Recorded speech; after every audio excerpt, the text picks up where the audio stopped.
Irmãos, o salmo que nós vamos estudar hoje é o salmo de número 37. Então, eu vou pedir que vocês abram suas Bíblias no salmo de número 37.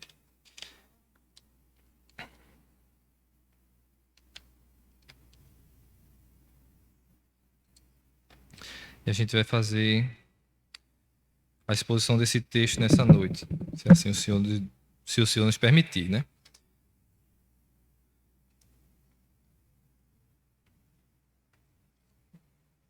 Só a termos de explicação que talvez que alguém for ver, né, em casa depois desses estudos, porque fica tudo gravado na internet e os meninos estão fazendo uma pasta, uma subpasta com os salmos, né? Assim, os estudos, né? Então, no livro de Salmos, vocês vão ver que vai haver um pulo aí, se vocês forem ver na internet, do 35 para o 37, do 34 para o 37.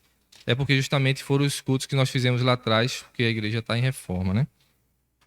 Mas se Deus tiver se Deus nos der a oportunidade, vai haver, claro, mais estudos no livro de Salmos.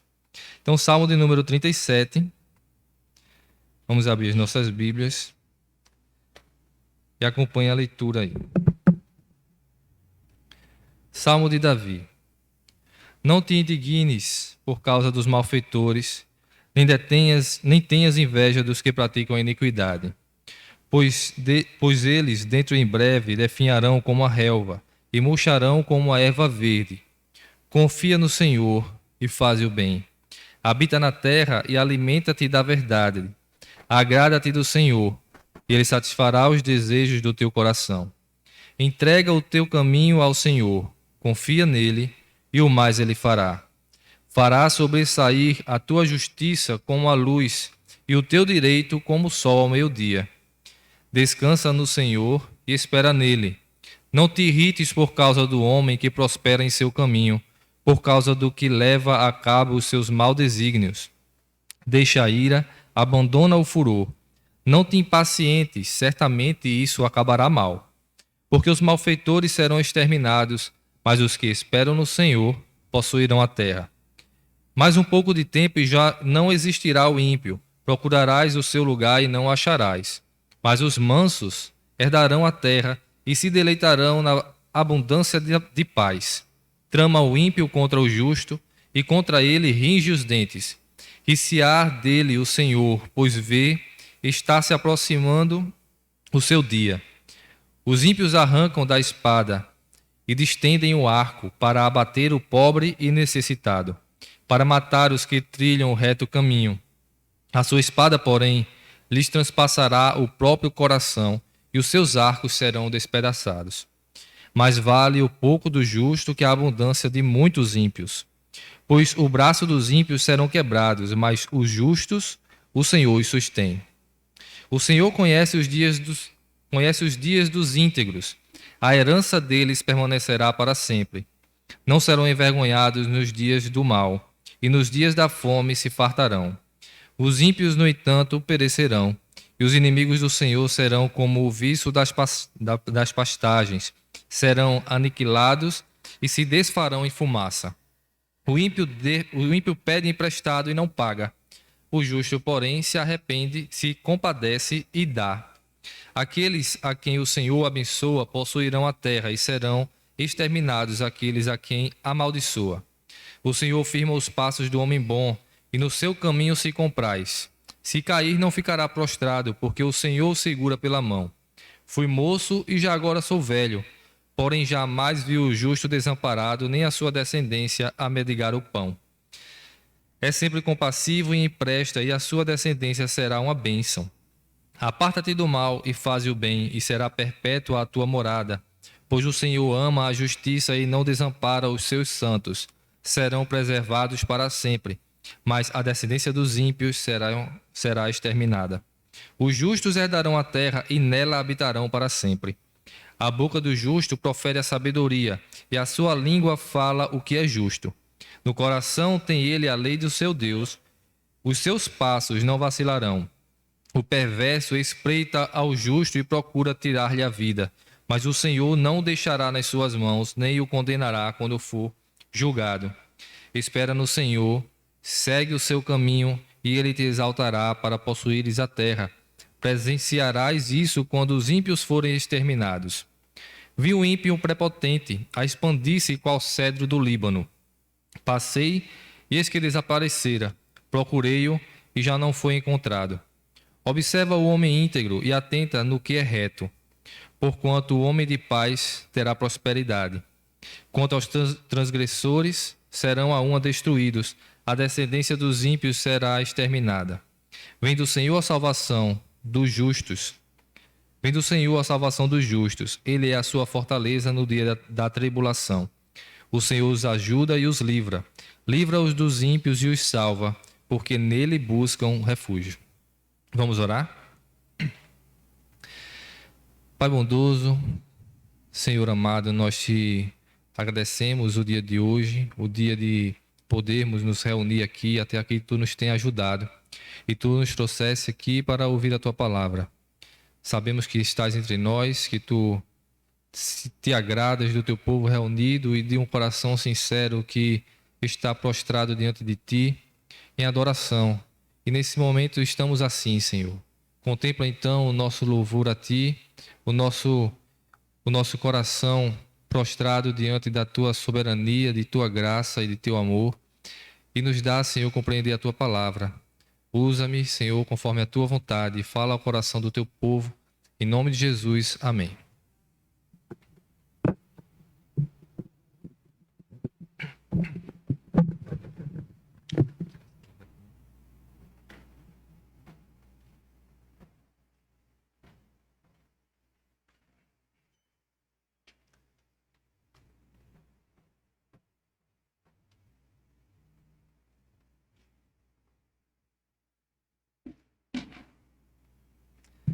Esse é um salmo de Davi. Vocês conseguem ver isso já na primeira partezinha, antes do versículo 1, tem o título. Ele é um salmo de Davi. Não foi dito nenhum contexto sobre esse salmo. Porém, a gente consegue ver pelas próprias palavras do rei Davi, no que ele diz no corpo do salmo, que existe uma característica muito própria desse salmo do momento em que ele foi escrito. Não um momento exato, mas algumas condições em que Davi se encontrava. A gente pode ver isso no versículo 25, que ele diz: fui moço e agora sou velho. Então a gente sabe que Davi escreveu esse salmo na sua velhice. Perceba que a gente conhecendo a história de Davi, a gente consegue perceber tudo o que ele passou, as batalhas que ele enfrentou, por quem ele foi perseguido, tudo que ele experimentou, tanto no reino como fora de seu reino, montins dentro de seu reino, a tomada de poder, também o rei que perseguia ele, foi morar em cavernas, se tentou fazer aliança com inimigos, tudo que aconteceu na vida de Davi. E a gente consegue, então, percebendo e tendo esse contexto, como se sendo o final da vida de Davi, ele já velho, experiente, depois de ter passado por tudo, a gente lê esse salmo, a gente consegue perceber que aqui há um homem experiente que, claro, todos, não quer dizer que os salmos antes escritos por Davi, longe da velhice, eles não eram inspirados por Deus, com certeza. Mas aqui também existe um salmo de um homem experiente que andou com Deus, que é conhecido como o homem segundo o coração de Deus, né? E aqui ele nos deixa esse belíssimo salmo, um salmo extenso, tá? Que eu vou tentar mostrar as partes mais importantes assim desse salmo, mas com certeza os irmãos podem ler esse salmo com mais calma depois, porque cada versículo nele é muito profundo e muito belo. E a gente sabe disso porque alguns desses versículos que a gente leu agora a gente conhece decorado, não é verdade? O versículo 4, o versículo 5, eles dizem, são salmos que a gente sabe decorado. Quer ver? Agrada-te do Senhor e desejo do teu coração. Bota não. Entrega o teu caminho ao Senhor, confia nele, o mais ele fará. São versículos que a gente conhece decorado. O versículo 16, talvez esse não seja tão conhecido, mas vale o pouco do justo do que a abundância de muitos justos. Esse também é bem conhecido. E o próprio salmo, o próprio versículo 25, que diz: já eu fui moço, agora sou velho, porém jamais vi o justo mendigar o pão. desamparado, nem a sua descendência mendigar o pão. São só versículos, então, que a gente sabe, né, decorado. Talvez a gente não saiba dizer a referência. Salmo 37, versículo 4, versículo 5. Porém, algumas pessoas sabem, não é verdade? Então, esse salmo, ele tem várias lições realmente e a gente consegue perceber por que disso também. Então, vendo esse salmo e a gente entendendo o corpo do salmo, a gente consegue ver pela vida de Davi e pelo próprio conteúdo do salmo que existe aqui uma diferença de pessoas para quem esse salmo está falando, não é? Ele fala muito do justo e do ímpio, né? Do íntegro, do justo, daquele que anda nos caminhos do Senhor e aqueles que não andam no caminho do Senhor. Não importa o termo que ele vai usar, mas é exatamente isso que ele vai falar. E esse salmo também, quando a gente pensa dessa maneira e a gente entendendo que é Davi que está falando no final de sua carreira, a gente precisa entender que Davi está falando de ímpios, justos e injustos que existiam, tanto na época dele não ser rei, como na época dele ser rei. Os inimigos de Davi eram inimigos de fora do povo de Israel, ou seja, inimigos declarados do povo de Deus e do Deus de Israel, mas também haviam inimigos de Davi, inimigos do povo de Deus, e assim, inimigos do próprio Deus no povo de Israel, certo? Daquele povo que era escolhido, mas na verdade não faziam parte do povo, e por isso havia tudo isso. Quando Davi faz essa separação de conduta, de tratamento que está acontecendo tanto do lado como de outro, que ele fala nesse salmo, a gente tem que entender justamente isso, de quem são os inimigos, que eles na verdade estão em toda parte. E a intenção deles é derrubar o povo do Senhor. Esse salmo a gente vê aqui também que ele não é um salmo que é dirigido para Deus, no sentido de que é uma oração, é o ser humano falando com Deus. É como de fato sendo um ser humano falando com outro ser humano. Esse salmo então, e até muitos desses versículos, eles encontram paralelos e até quase que a mesma coisa escrita, só que com palavras diferentes, no livro de Provérbios, com relação às coisas que ele dá conselho. Esse salmo então é um salmo de sabedoria, muito próximo dos Provérbios, e ele vai, de fato, nos dar conselhos. Veja, só para os irmãos terem ideia desses conselhos, dessa esperança e desse consolo, porque isso também é mais uma coisa interessante dos salmos. Normalmente, quando a gente vê salmos que mostram um tratamento do justo e o tratamento do ímpio, e como o ímpio oprime o justo, e como o ímpio tenta derrubar, é normalmente um clamor dirigido ao próprio Deus, e é um salmo de lamento, é um salmo de tristeza, ele está orando aflito. Mas aqui é diferente, é um salmo de bem-aventurança, é um salmo alegre. É de fato um rei experiente, já velho, que andou com Deus a sua vida toda e está aconselhando os seus filhos, os seus súditos, o seu povo que tem a mesma fé que ele. E são conselhos. Veja o que diz o versículo 37. Versículo 1, capítulo 37. Não te indignes por causa dos malfeitores. Veja as expressões que ele usa, né? Versículo 3, confia no Senhor e faz o bem. Versículo 4, agrada-te do Senhor. Versículo 5, entrega o teu caminho ao Senhor.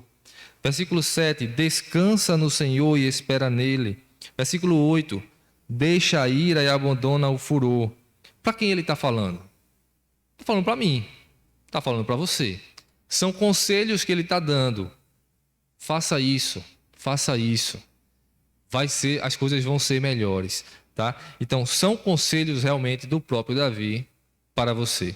Esse homem agora experiente, depois de andar com Deus, você pode pensar nisso como sendo o testamento de Davi. Davi deixou algo guardado para você, conselhos dele. É esse salmo para a sua vida. E, olhando aqui, a gente pode ver a preocupação de Davi em escrever o nome do Senhor como que o nome próprio do Senhor, que é o Senhor escrito com todas as letras maiúsculas, né? A gente vê isso no versículo 3, versículo 4, versículo 5, versículo 7. Ele dá um enxame de conselhos assim sobre o Senhor, e para que você não tenha dúvida de quem é esse Deus em quem você deve esperar, descansar e entregar o seu caminho, ele usa o nome Yahvé, o nome do Deus da aliança. É esse Deus em que você deve confiar, que você deve se prostrar diante dele e se agradar dele, entregar o seu caminho a ele. Davi, então, tem essa preocupação. E esses são até alguns conselhos positivos, quando a gente vê o versículo 3, 4, 5 e 7, né? Confia no Senhor, agrada-te do Senhor, entrega o teu caminho ao Senhor, descansa no Senhor. Né? Mas também tem os agora negativos, não faça determinadas coisas. O que é que você não deve fazer? Não te indignes por causa dos malfeitores, nem tenha inveja dos que praticam iniquidade. Ou seja, você vai ver, o que ele está dizendo é, você vai ver pessoas que não merecem, pessoas que não servem a Deus, que usam de artimanhas, que usam de mentiras, progredindo na vida. E você vai ser tentado na sua fé internamente quanto a isso. Você vai dizer, poxa, eu sirvo a Deus e eu não me dou bem, muitas vezes, né? Parece que é assim. E a gente tende, às vezes, a ter inveja da iniquidade deles. O que Davi está dizendo é, não seja assim e não sinta raiva, não te indignes por causa dos malfeitores. O versículo 8 diz a mesma coisa praticamente. Deixa a ira, abandona o furor, não te impacientes, certamente isso te acabará mal. Porque ele sabe que a nossa natureza é assim. Quando a gente vê a coisa acontecendo, a gente fica com raiva. A gente fica com raiva, a gente se impacienta porque isso está acontecendo. E às vezes, muitas vezes, a gente quer tomar as nossas próprias atitudes, agir do nosso próprio jeito. E aí ele diz, certamente você vai fazer besteira. Certamente vai acabar mal se você fizer alguma coisa. Então, não se irrite, não se ire, não se impaciente. Espere no Senhor. Versículo 9 ele diz, porque os malfeitores serão exterminados, mas os que esperam no Senhor, eles possuirão a terra. E não só essas primeiras partes, porque eu estou lendo as primeiras partes, mas cada uma dessas primeiras partes que ele fala, né, confia no Senhor, tem um complemento. E veja o que diz esse complemento, que é tão importante quanto. Quando ele diz, versículo 3, confia no Senhor e faz o bem. Habita na terra e alimenta-te da verdade. Todo esse conselho é muito válido para nós.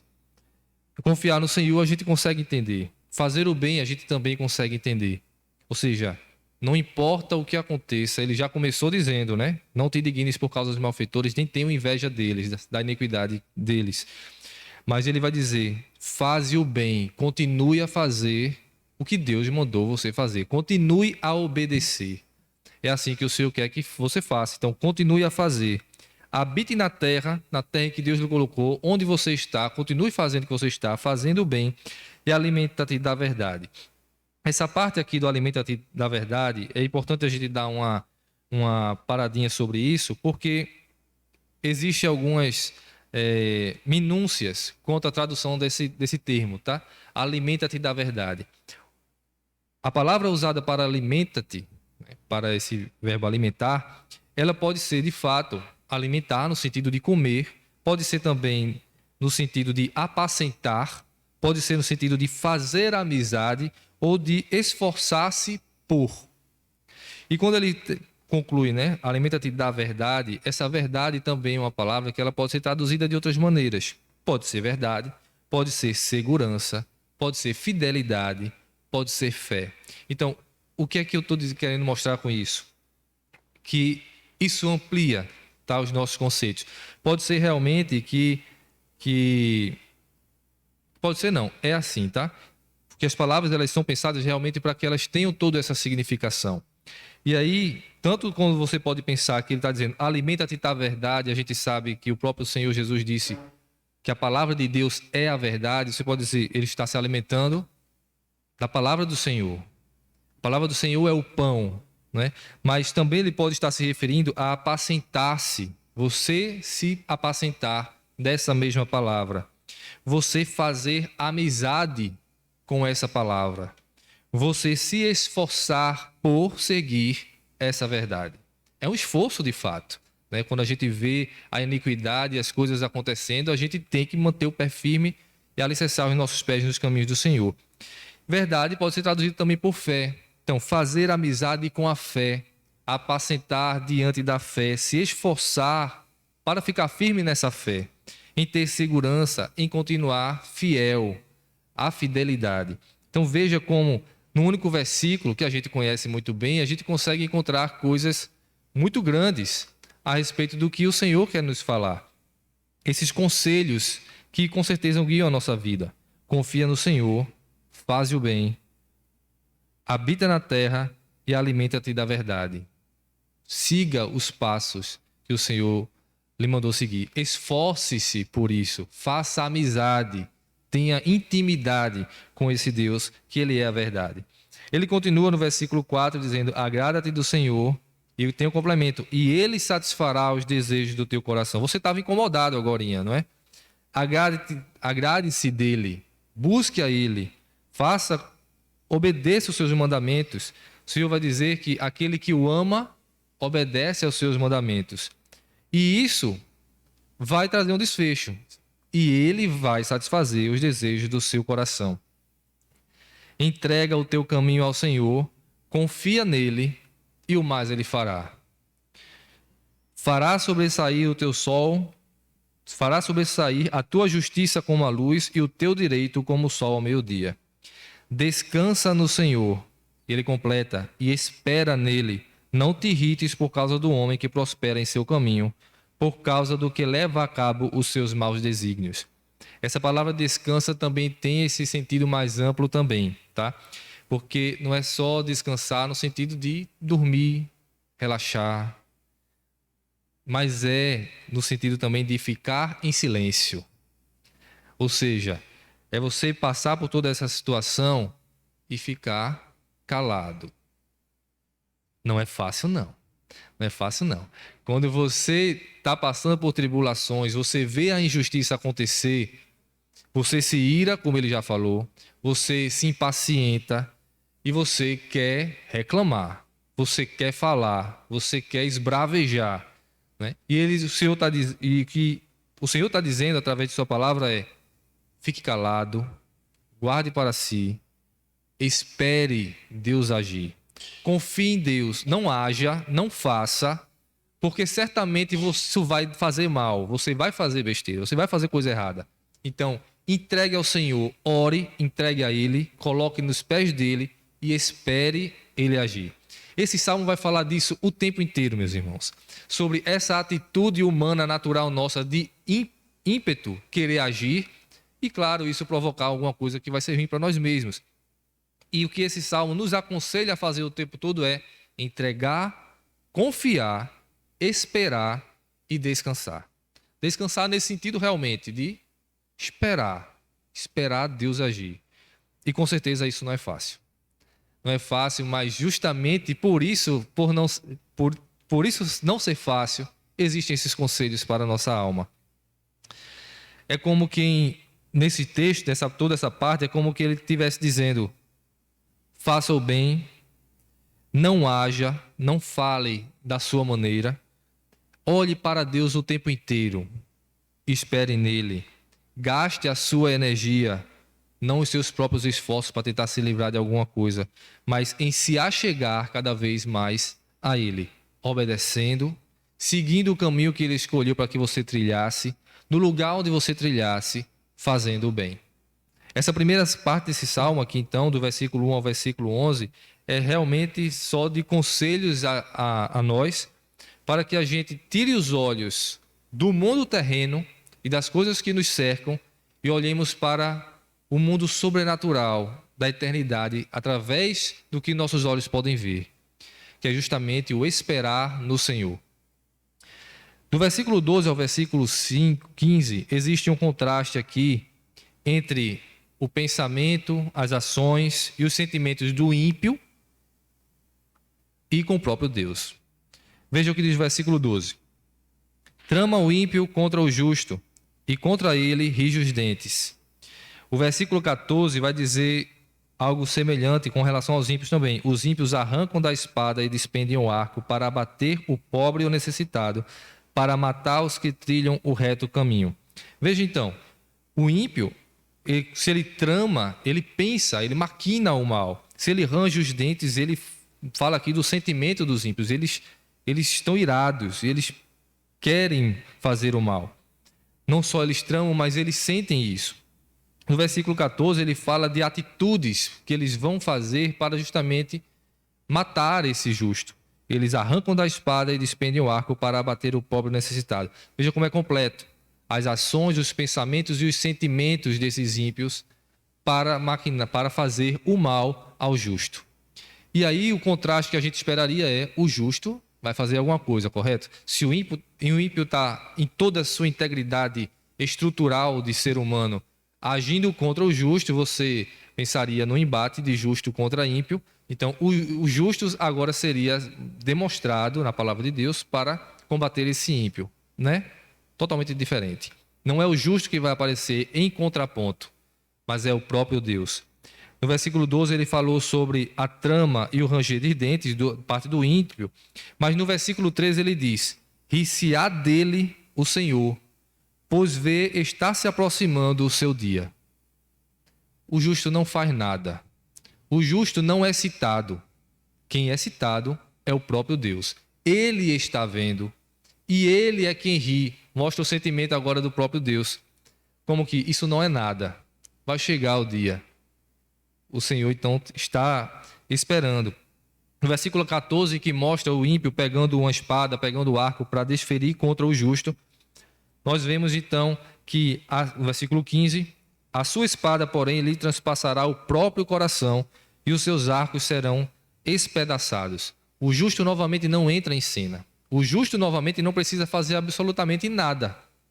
O que ele faz é simplesmente ficar calado, descansando, esperando e confiando no Senhor. O Senhor vê, o Senhor ri e o Senhor faz com que os atos deles voltem contra si mesmos. E assim, a trama que eles fizeram, o buraco que eles cavaram, eles mesmos vão cair neles. E eles mesmos vão sofrer a pena de seus próprios malfeitos, de seus próprios maus intentos.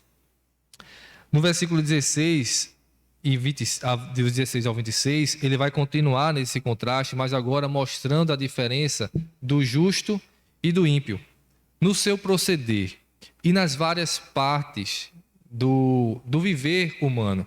Eu vou ler primeiro, né, do versículo 16 ao 26, depois eu vou destacar alguns pontos, tá? Que com certeza, se vocês lerem depois, vocês vão conseguir identificar muito mais. Veja o que diz. Mas vale o pouco do justo do que a abundância de muitos ímpios, pois o braço dos ímpios serão quebrados, mas os justos o Senhor sustém. O Senhor conhece os dias dos íntegros, a herança deles permanecerá para sempre. Não serão envergonhados nos dias do mal, e nos dias da fome se fartarão. Percebe como ele está falando aqui da nossa vida cotidiana, não futura, mas aqui. Ele está tratando de finanças, ele está falando de saúde, ele está falando sobre filhos, ele está falando sobre herança, sobre sustento, de comida, de fartar-se de pão. Continuando, os ímpios, no entanto, perecerão, os inimigos do Senhor serão como o viço das pastagens, serão aniquilados e se desfarão em fumaça. O que é viço da pastagem, né? É uma flor que nasce no pasto e que é muito perecível. Ela não dura muitos dias. O que ele está dizendo é que os ímpios, por mais que eles apareçam e aparentemente sejam belos, né, quando você olha de primeira, mas não dura muito. Rapidamente eles vão desaparecer, como a fumaça eles vão desaparecer. O ímpio pede emprestado e não paga. O justo, porém, se compadece e dá. Veja a diferença que há entre o justo e o ímpio com relação às finanças realmente, né? Onde existe a ganância, o roubo, porque pede emprestado e não paga, está roubando, não é? Enquanto o outro, ele é generoso. O justo, ele é generoso. Aqueles a quem o Senhor abençoa possuirão a terra, e serão exterminados aqueles a quem ele amaldiçoa. O Senhor firma os passos do que é bom, e no seu caminho se compraz. Se cair, não ficará prostrado, porque o Senhor o segura pela mão. Veja a confiança que o justo tem no Senhor, a respeito até de sua integridade moral. Porque qualquer pessoa está passível a cair, né? Ainda não estamos livres do pecado, mas vivemos naquele período do já e do ainda não. Até que o Senhor volte e nos livre completamente do pecado. Mas enquanto isso não acontece, continuamos sendo assediados pelo pecado e continuamos sendo propensos a cair. Então, aqui não há uma garantia de que o justo não vai cair. Pelo contrário, ele pode cair. Mas para ele existe uma garantia. O Senhor firma os passos do homem bom e no seu caminho se compraz. Se cair, não ficará prostrado. Por quê? Porque o Senhor o segura pela mão. E a gente consegue lembrar muito facilmente de Pedro andando sobre as águas, não é? Quando ele afunda, Jesus vai lá, estende a mão e pega ele. Justamente porque ele deixou de olhar para o Senhor para olhar para o mar revolto, né? Olhar para o vento e para o mar. Continua ainda. Fui moço e já agora sou velho, porém jamais vi o justo desamparado nem a sua descendência mendigar o pão. A sua descendência, ou seja, é uma bênção que não é retida, que não é apenas, tá? Mas entendam apenas, não quer dizer que é pouco, mas não é uma bênção que é apenas para aquele que é fiel, mas isso vai também a gerações desse que é fiel. A sua descendência mendigar o pão. É sempre compassivo e empresta, e a sua descendência será uma bênção.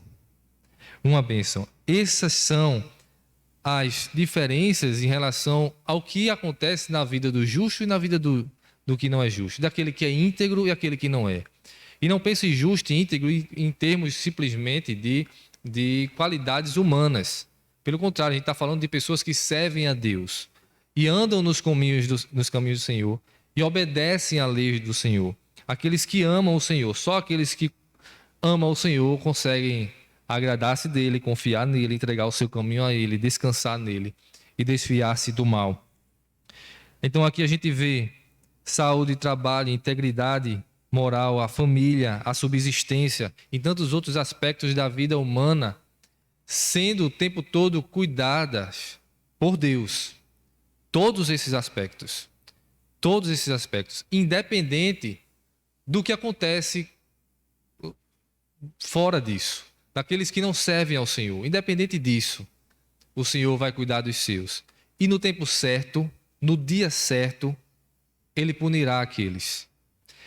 O nosso dever não é ficar olhando para eles, não é ficar pensando neles, esperando angustiado para que chegue logo o dia da ira do Senhor. O nosso dever, a nossa energia deve ser gasta e deve ser colocada nas coisas do Senhor, em obedecer a Ele e aproximar-se cada vez mais dele. Ele é quem faz com que tudo isso aconteça. Perceba que não é a força do braço, não é o trabalho excessivo. O Senhor honra o trabalho daqueles que o buscam. É o que vai dizer o versículo 17. Pois os braços dos ímpios serão quebrados. Ou seja, o quanto eles trabalham pela força do seu braço, isso aí não dá em nada. Mas os justos, o Senhor sustém. Ou seja, não é o braço do justo, mas é o Senhor que sustenta o justo. Não tem como você garantir que a sua descendência não vá mendigar o pão. Você, por mais que você trabalhe e queira dar o melhor para os seus filhos, você tenta dar aos seus filhos, mas vai chegar um tempo que você se vai, e os seus filhos vão ter os filhos deles, e os filhos deles, e os filhos deles, e você sai de cena. E quem é que garante o sustento de sua família na posteridade? Só o Senhor. Tudo isso que está sendo colocado aqui é uma diferença que acontece na vida agora terrena entre o justo e o injusto, mas mostrando o tempo todo que o justo ele se garante na sua própria força, no seu próprio intelecto, nas suas artimanhas e tentativas de fazer o mal, porque eles não têm esse ser a quem é por ele, mas nós temos. Nós temos o Senhor que nos dá muito além do que nós necessitamos e que nos abençoa além do que nós podemos perceber e do que pedimos, do que nós pensamos, do que imaginamos ou do que nós queremos. Infinitamente mais é o que o Senhor nos dá. É assim que Ele nos trata. O versículo 27 e o versículo 38, ele vai, então, como que numas considerações finais agora, falar praticamente só ao justo, né? Ele falou muito de justo, injusto, justo, injusto. Agora ele vai falar praticamente o tempo todo para o servo do Senhor, aqueles que buscam o Senhor, e claro, de vez em quando ele vai falar também sobre o destino daqueles que não servem ao Senhor. Essas considerações finais, de fato, elas trazem em especial não mais uma vida do presente, né, do viver aqui, cotidiano e presente do agora, mas o futuro. Perceba que a perspectiva do que ele vai aconselhar agora a nós cristãos é numa perspectiva de destino, de morada, né, e de tratamento da parte de Deus quanto ao final de todos os tempos. Veja o que diz o versículo 27 ao versículo 28.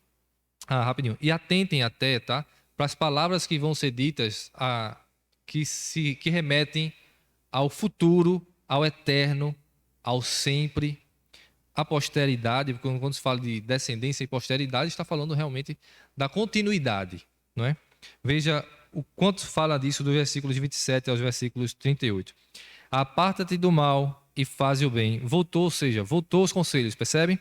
Aparta-te do mal e faze o bem, e será perpétua a tua morada. Olha o primeiro termo, perpétua, para sempre será a sua morada. Pois o Senhor ama a justiça e não desampara os seus santos. Serão preservados para sempre.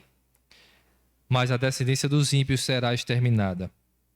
Os justos herdarão a terra e nela habitarão para sempre.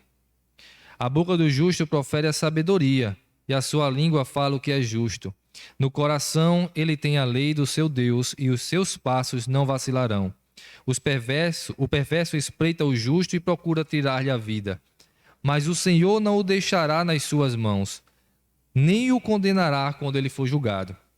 Espera no Senhor, segue o seu caminho, e ele te exaltará para possuíres a terra. Presenciarás isso quando os ímpios forem exterminados. Viu o ímpio prepotente a expandir. Eu vou parar aqui no versículo 34 para a gente não perder o que vem depois, tá? Veja esse versículo 34, como ele, o tempo todo ele está falando do sempre, do perpétuo, do para sempre, né? E agora no versículo 34 ele vai falar do julgamento final. Espera no Senhor, segue o seu caminho, e ele te exaltará para possuíres a terra. Que terra é essa que ele está falando? Nós não somos o povo de Israel, não estamos atrás da terra de Canaã. O termo, o salmo, ele foi escrito por Davi, e Davi estava na terra de Canaã, a terra prometida. Como é que Davi estava esperando uma terra ainda? E que terra é essa que nós aguardamos? É a glória eterna. São os novos céus e nova terra. O que está se falando aqui é sobre, presenciarás isso quando os ímpios forem exterminados, é sobre o dia da vingança, em que Isaías escreve, que é o dia da segunda vida de Cristo. O nosso dia tão aguardado. Esse para sempre, essa posteridade, esse perpétuo, vem daqui, desse grande dia do Senhor, em que tudo se finda, em que as dores passam, em que o justo que andou com o Senhor e foi perseverante, esperando nele, seguindo o seu caminho, sem parar para olhar o que os ímpios estavam fazendo, e sem parar para ficar reclamando e se irando e buscando seu próprio modo de se livrar daquilo, essas pessoas que perseveraram em obedecer ao Senhor, o Senhor os exaltará para eles possuírem a terra e a morada que Jesus foi para nos preparar. Versículo 35. Vi o ímpio prepotente a expandir-se qual cedro do Líbano. Passei e eis que desaparecera. Procurei-o e já não foi encontrado. Observa o homem íntegro e atenta no que é reto, porquanto o homem de paz terá posteridade. Esses são os conselhos que foi dado pelo rei Salomão a nós, o rei Davi. O rei Davi a nós. E não é algo que fica no passado. As palavras de Davi são verdadeiras e servem para a gente hoje, há anos de distância dele, há quilômetros de distância dele, porque é verdade do Senhor Jesus para nós, não é?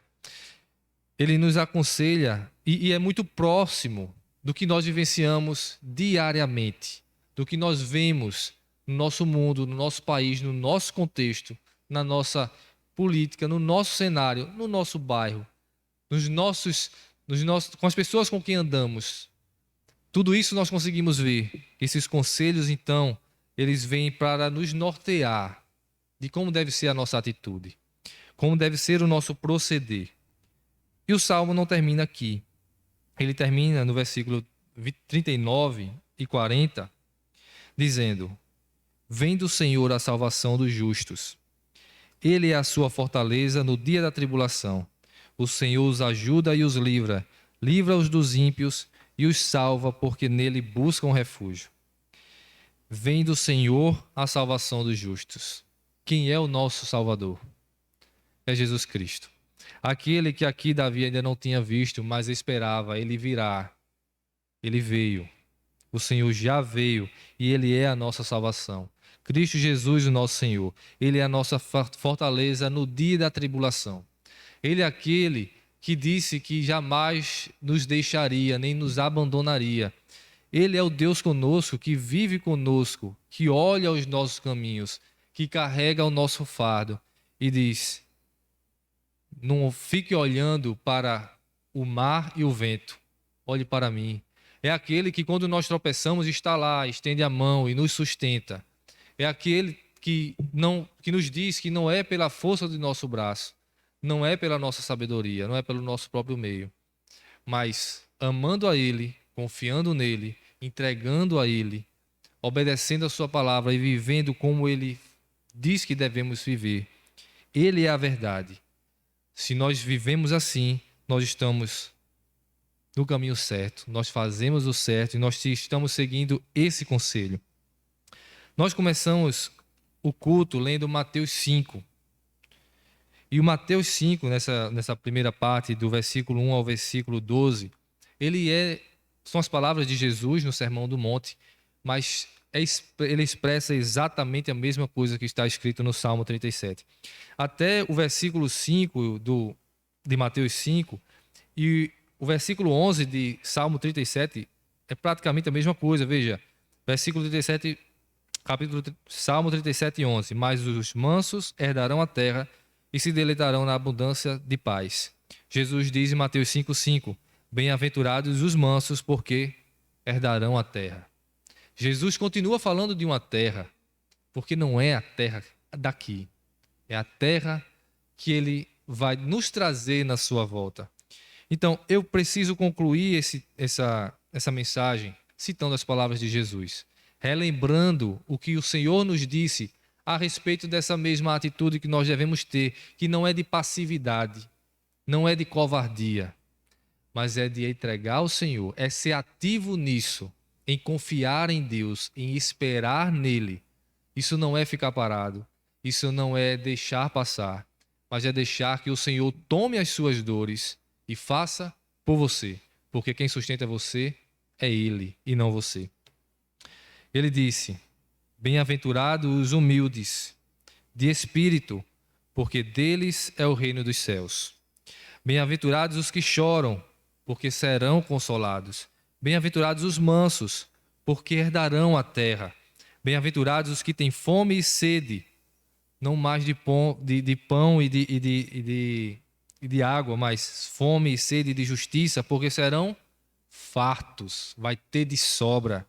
Bem-aventurados os misericordiosos, porque alcançarão misericórdia. Quando o texto lá de Salmo 37 falou sobre o ímpio que empresta, pega emprestado e não paga, mas o justo se apieda e dá, ele está falando justamente disso. São misericordiosos. E todos aqueles misericordiosos alcançarão da parte de Deus misericórdia. Bem-aventurados os limpos de coração, porque verão a Deus. Bem-aventurados os pacificadores, porque serão chamados filhos de Deus. E não há bênção maior para qualquer ser humano do que ser filho de Deus. Ser adotado por Deus e fazer parte da família do Senhor. Bem-aventurados então os perseguidos por causa da justiça, porque deles é o reino dos céus. Bem-aventurados sois quando por minha causa vos injuriarem e vos perseguirem, e mentindo disserem todo mal contra vós. Regozijai-vos e exultai, porque é grande o vosso galardão nos céus, pois assim perseguiram os profetas que vieram antes de vós. Então, força, meus irmãos, Possa você que está passando por isso, sente isso. Porque o Senhor nos deixou uma garantia de que o Senhor é contigo. E Ele guerreia as suas batalhas. Amém?